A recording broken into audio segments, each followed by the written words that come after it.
చేస్తాం, కార్యాలు చేస్తాం. దేవుని దగ్గరకు వచ్చిన వాడికి చిన్నగా చేస్తాం. నీ సొంత కార్యం బాగా గొప్పగా చేస్తాం.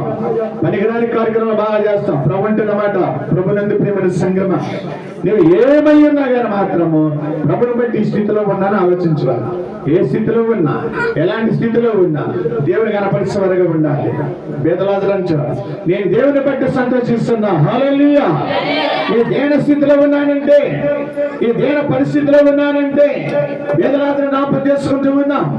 ఆయన ఉన్న స్థితిని ఆలోచించుకుంటే ఈ స్థితిలో ఉన్నాను కాబట్టి ఏదో ఒక రోజున దేవుడు నన్ను దీవించగలిగినాడు. ఆమేన్. ఆలోచించండి ప్రభునందు ప్రియమైన సంగమ.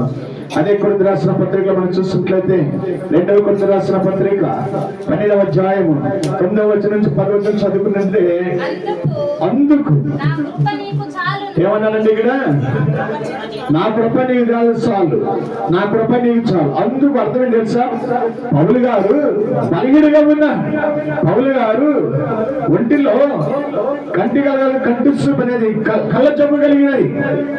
ఎవరికి?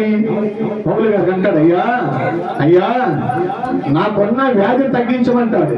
దేవుడు ఏమంటాడు, నా కృప నీకు చాలు. ఎందుకంటే అది కూడా నువ్వు స్వస్థత పడితే వినవు. ప్రతి మనిషిలో ఒక వీక్నెస్ ఉంటది. హల్లెలూయా.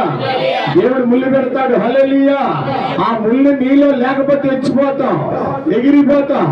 ప్రతి మనిషిలో శరీరంలో ఒక ముళ్ళు ఉంటది, ఏదో ఒక బాధ ఉంటది, ఏదో కొరత ఉంటది. అది ఉన్నదంటే, అలా కలిగిందంటే ఏం కాదు తెలుసా, అది దేవుని కృపను బట్టి నన్ను ఈ విధంగా దేవుడు చేశాడని దేవుని స్తుతించాలి. హల్లెలూయా. పౌలు గారు అంటాడు, నా కృప నీకు చాలండి ప్రభు. అయ్యా నా పరిస్థితి. పౌలు గారు చక్కగా బోధన చేశాడు, 14 పత్రికలు రాశాడు, మంచి సాక్షిగా ఉన్నాడు. ఆయన జబ్బు బాగా చూసారా, జబ్బుగానే ఉన్నది.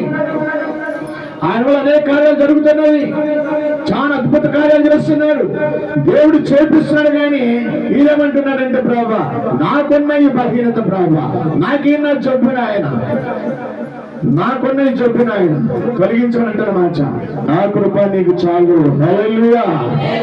కృపామయుడా నీలోనా, కృపామయుడా నీలోనా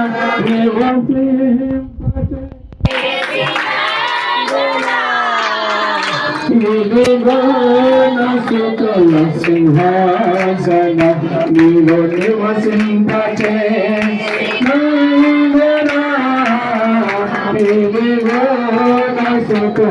సింహాసనం కృపామయుడా